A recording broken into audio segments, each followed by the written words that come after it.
तर्फ एकातर्फ चाहिँ भगवान कुटीमा गएर काँचो पिठो र बोक्रा केराका बोक्रा खाएर भगवान सन्तुष्ट हुनुभयो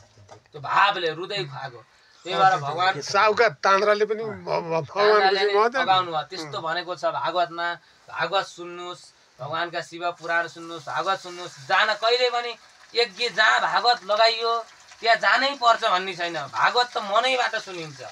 मनबाट सुन्ने त्यही ठाउँमा जानै पर्छ भजन गाउनै पर्छ कीर्तन गाउनै पर्छ भन्ने छैन ध्यान गर्नुहोस् जप्नुहोस् भगवानलाई मन लगाउनुहोस् प्रेम लगाउनुहोस् विरक्त हुनुहोस् त्यो संसारमा मनैमा छन् के भगवान यो संसारमा हामी विरक्त भइयो भगवानमा मन लगाइयो भगवानको भजन गरियो सबै थोक त्यागेर भगवान भगवान भनियो भने हामीलाई सम्पत्ति पनि चाहिएन मर्न किन डराउने एक दिन आइयो मरिन्छ भगवान भगवान हजुरको लीला हो एक दिन मरिन्छ भनेर जप्ने जप्दाखेरि हट्टा मरियो भने जे भने भगवानको नाम त जपेर मरियो तसर्थ हरि गाय गंगा तुलसी दामोदर कुण्ड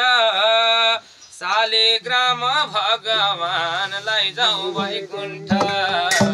गाय गंगा तुलसी